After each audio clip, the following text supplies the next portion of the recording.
Hey, what's up, guys? It's the baseball analyst here, back again with another Boston Red Sox breakdown. Last night, Boston versus Seattle, Game 3, and Boston, the comeback fell short, and ultimately they lost 6-5 versus Seattle, and they have a tendency this season so far to, the last two games they had a chance to come back. They came back in Game 2, were able to win that one, but last night they just fell short. So let's go through the breakdown. Box score for both teams. Boston got 5 runs on 9 hits, 2 errors, and Seattle got 6 runs on 10 hits, 3 errors. Pitching matchup for you. For Boston, it was Eduardo Rodriguez, and on Seattle, it was Leak. Erod went 4 1/3 innings, giving up 8 hits, 5 earned runs, 3 walks, and 5 Ks, and currently has a 10.38 ERA.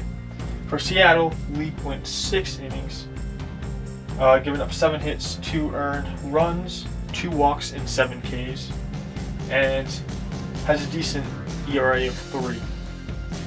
The bullpens for both sides. Boston, we got Heath Hembree coming in for an inning and 2/3, giving up only 2 hits, striking out 2. Tyler Thornburg came in for an inning. He played pretty well, so that was very encouraging. He gave up no runs, no hits, and struck out 2 batters. And then Velasquez came in for an inning, and he gave up no hits, no runs, also striking out a man. And on Seattle's side, Brennan came in for 2 innings, giving up a hit, striking out 2 men. Then Ross Cobb came in for 2/3 innings, giving up a hit, a walk, and striking out 1. And then Rumbelow came in for a third of an inning, striking out 1 man. And notable hitters, both teams. Boston, I put Mookie Betts going 0 for 5 as a notable hitter just because so far the reigning AL MVP hasn't found his game yet. Clearly, he went 0 for 5 last night. It's just the beginning of the season where, coming off a really a storybook season for Boston, it's just going to take some time for the guys to really get their groove back again. And for Seattle, notable hitters, I put Bruce, went 1 for 3. I believe that's his first home run in a Mariner uniform. 2 runs, 3 RBIs, and also a walk. So for Boston, the story once again early on in the season is their starting pitching just is not getting it done. Erod gave up 2 quick runs in the first inning last night, and I don't understand it, because Boston has incredible starting pitching, but for some reason they just can't get off to good starts. And an encouraging sign is Boston's bullpen. The last 2 games they've held down the fort really for Boston and kept them in the game and allowed their offense to get going really. So that's definitely an encouraging sign.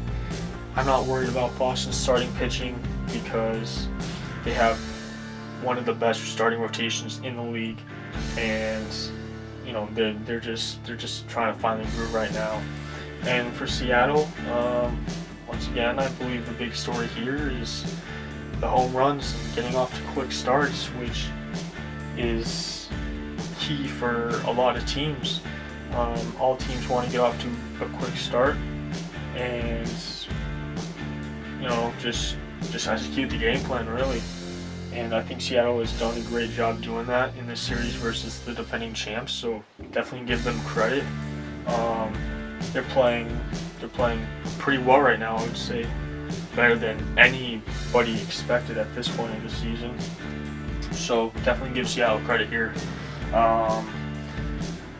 But Boston, they're definitely not playing at their potential. So Boston falls to 1-2 on the season. Seattle moves to 4-1. and Boston loses this one 6-5 versus Seattle. Well, that's pretty much it for this game. So, like, subscribe, and please let me know of any suggestions you guys might have about future content for the channel. My goal for this channel was really just to talk about baseball, talk about the Red Sox. So if you're a Red Sox fan, let me know. And yeah, if you guys have any suggestions, whether that be future content for the channel or suggestions on, you know, if you guys want to see certain games, or if you want to see, like, you know, me to focus in on like certain players on the Red Sox or on their opponent, I can definitely break down some things there. So yeah, just really any comments or suggestions, anything would really help. Since this channel is new, any suggestions from you guys would really help move the channel forward and ultimately help it grow in the future. So it's the Baseball Analyst, and just thanks for watching.